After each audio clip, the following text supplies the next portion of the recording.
από λίγο επίσκοποι της Εκκλησίας μας συνελήφθησαν και ακόμη δεν έχουν βρεθεί, δεν ξέρουμε που είναι.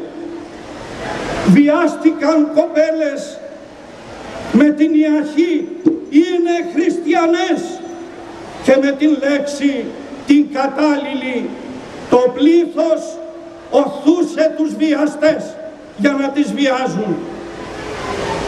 Και εν τέλει οδηγούμεθα σε μια κατάσταση που η Ευρώπη αποδέχεται μια τέτοια πραγματικότητα και ακούμε στο Όσλο να λέει άλλος, είναι χαλιφάτο η Νορβηγία του μουσουλμανισμού. Πού ζούμε? Αυτοί οι οποίοι πάντοτε θυσίαζαν τον λαό μας, για να μην πω τον εσφαγίασαν, αυτοί τελικά θα επικρατήσουν. Και εμείς όταν μιλάμε και λέμε γιατί μας φάζετε, θα είμαστε και ρατσιστές, θα είμαστε φονταμενταλιστές, τι θα είμαστε? Και δεν θα μπορούμε να πούμε γιατί μας φάζετε, γιατί μας πολεμάτε, γιατί φύγατε από τις πατρογονικές σας εστίες και βρεθήκατε εδώ. Ποιος σας έφερε και γιατί σας έφερε και με ποιο σκοπό σας έφερε? Τι διακονείτε όλοι εσείς και πού θα πάμε τελικά όλοι εμείς?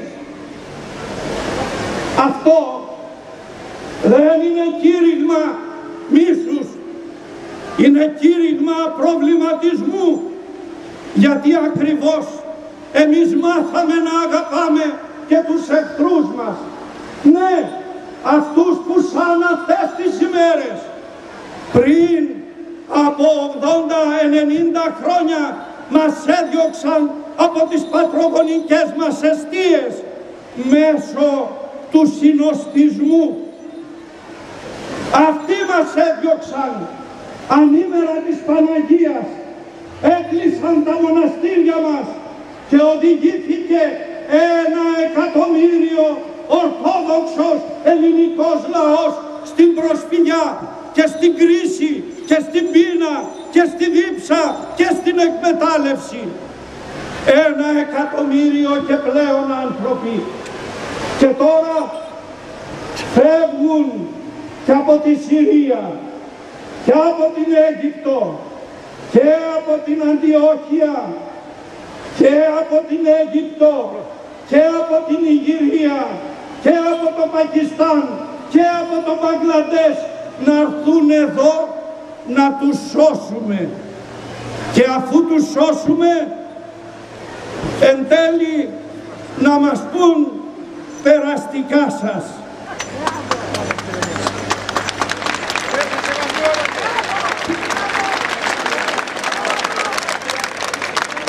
Χριστιανοί μου, και άλλη φορά το έχω πει, δεν με ενδιαφέρουν εμένα ως επίσκοπο τα χειροκροτήματα και οι επιβεβαιώσεις.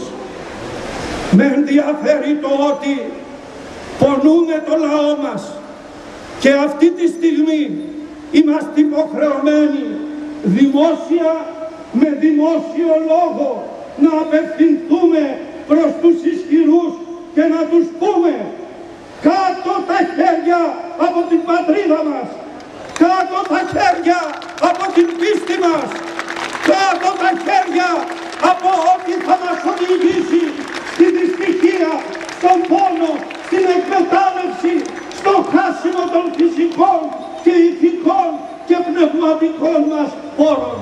Κάτω τα χέρια! Και μη σας νοιάζει αν εδώ στην Ελλάδα κυβέρνηση και εκκλησία πάνε χέρι-χέρι. Ναι, έτσι πάμε εμείς εδώ.